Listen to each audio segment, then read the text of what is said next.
Hi, I'm Annette Walker, President of Strategy for Providence St. Joseph Health and Chief Executive of St. Joseph Health. As many of you know, I'm a mother of 6 and grandmother of 10, and it's always a challenge to think about keeping myself healthy for my family. So today, I thought we'd talk about that a little bit for Mother's Day. I'm here at St. Joseph's Heart Center at St. Joseph Hospital, and I'm joined by Dr. Warren Johnston from St. Joseph Heritage Medical Group. Today, we're going to talk a little bit about raising awareness for women's heart disease and how you can help keep yourself healthy, or you can keep that woman in your life healthy for you and your family to enjoy. So Dr. Johnston, you're a pretty busy guy. You're board-certified cardiologist, director of St. Joseph's Women's Heart Center, chairman of the Heritage Cardiology Department, and soon to be president of the Orange County American Heart Association. So you're very busy, you're very involved in heart care, but today we're here to talk about men and women being different. So they're a little bit different, huh? You noticed. Yeah. Not a big epiphany there. There's no doubt that men and women are different. We're from Mars, you're from Venus. But when it comes to cardiovascular health, and specifically women's cardiovascular health, you guys are very much different. So what exactly is heart disease and how does it manifest itself? So heart disease we can think of as being a disease called atherosclerosis, simply meaning that you're kind of silting in your arteries, the main arteries in your body to your brain, the carotid arteries, your heart, the coronary arteries, and you really develop a kind of like a pimple that is a bag of goo and hangs onto the wall of the vessel and kind of grows into the vessel, and that can cause symptoms over a period of many, many years, or catastrophically, that pimple, that plaque could rupture, form a clot on top of it, and bang, in a second you could have a stroke or have a heart attack.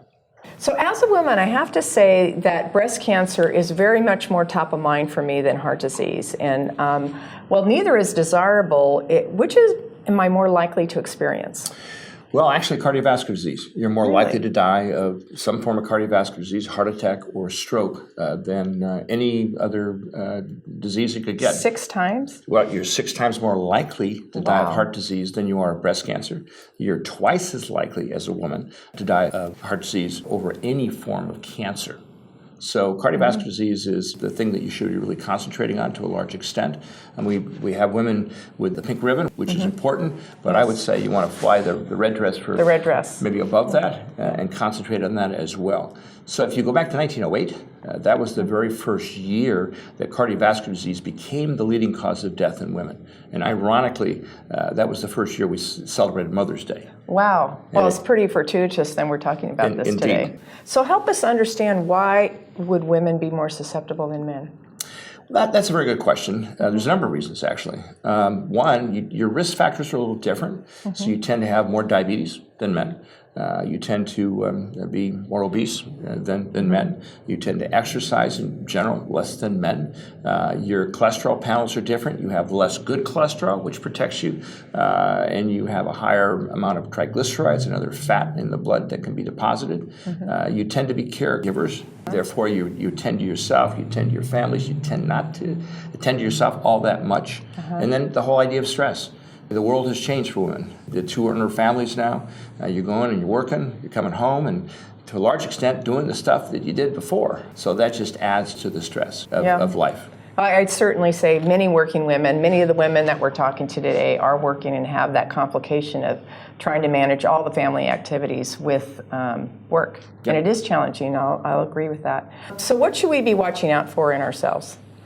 You want to make sure you don't have symptoms, clearly. And the symptoms for heart disease, specifically for angina, which is chest discomfort that you have because your heart's not getting enough blood, or worse yet, a heart attack, are different in women to an extent than men. So men tend to have sort of classic chest discomfort. They feel like someone's sitting on their chest or squeezing their heart. And you can have that too, no doubt about it.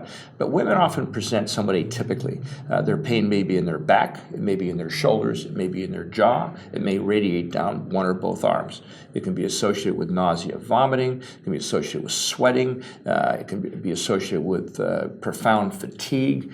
Those are all things that are a little different in terms of how you present than men. But you know, some of those symptoms that you talked about sound ordinary. Right. How would I know? Well, I get asked that all the time by women and men for that matter. You know, how do I know that this is a heart attack? I mean, the classic is it a heart attack or heartburn kind of thing. And I think for women, this will be something that's really different. and a more profound than you've had before, and you go, boy, I haven't had this before, or boy, this is really different. And I think that's when you err on the heart attack versus heartburn and seek medical care. Okay. So do you have any recommendations for us? Oh, absolutely. The first thing certainly is lifestyle modification, very important. So if you're overweight, then lose weight. And so one way to know if you're overweight, we'll give the audience some homework here, Yeah. is the BMI or body mass index. Take your height, put your weight, plug it into a formula, out pops a number.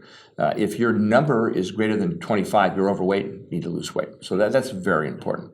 Exercise, obviously, very, very, very important. And certainly modification of your diet. I think the best diet that has just actually been published relative to reducing cardiovascular risk is the Mediterranean diet. So that's a diet that's heavy in fibers, fruit, vegetables, fish is allowed, red meat not so much, nuts and olive oil. So that's an excellent diet to consider as well.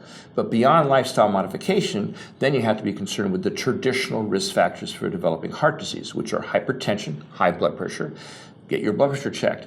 If it's high and it does not come down with lifestyle modification, diet and weight loss, then you need to be treated with medications. We have great medications to bring blood pressure down.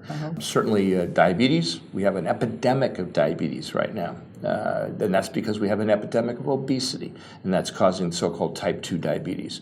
So you want to make sure you're not diabetic. If you are, same recommendation, lifestyle modification. If that doesn't work, then be treated with a variety of excellent drugs we have.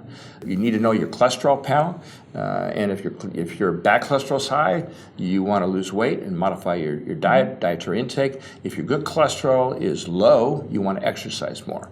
If you smoke, don't.